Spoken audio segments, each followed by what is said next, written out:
Jeste li ikad stavili ljutu čili papričicu u ocat? Ako niste, pravo je vrijeme da isprobate jer rezultat može biti nevjerojatan. Ova jednostavna mješavina djeluje odlično, a pritom štedite novac koji biste potrošili na skupe pripravke. Iako možete jednostavno ubaciti papričicu u ocat, mi ćemo napraviti korak više kako bismo postigli još snažniji učinak.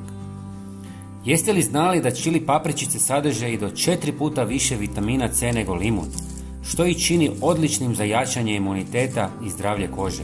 Osim toga, njihov glavni aktivni sastojak kapsaicin koristi se i u medicini i nalazi se u kremama i flasterima protiv bolova, jer dokazano ublažava bolove kod artritisa, problema s mišićima i živcima.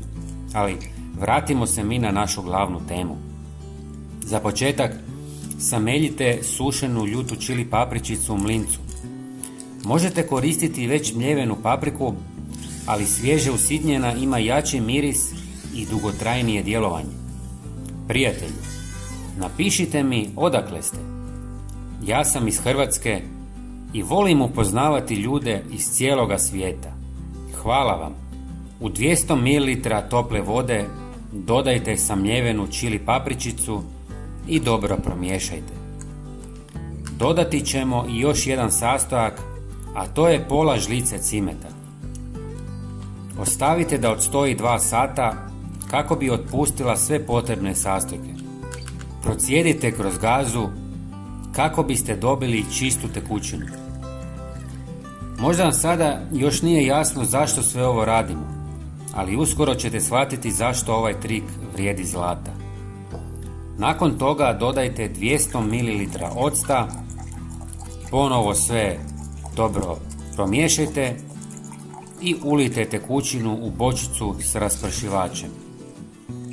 Ova mješavina je savršena za prskanje oko prozora, ulaznih vrata, terasa ili bilo kojih površina gdje primjećujete štetočine. Ljuta čili papričica u kombinaciji s octom i cimetom odbija mrave, komarce, žohare, pauke, stonoge, pa čak i miševe. Ocat ujedno dezinficira površine koje su kontaminirali, dok papričica stvara snažan prirodni repelent. Možete čak koristiti ovu otopinu za brisanje podova ili lagano prskati oko dvorišta i terasa kao zaštitu od insekata. Ovaj jednostavan prirodni trik ima više namjena i dokazano funkcionira. Pomaže, štiti i štedi novac.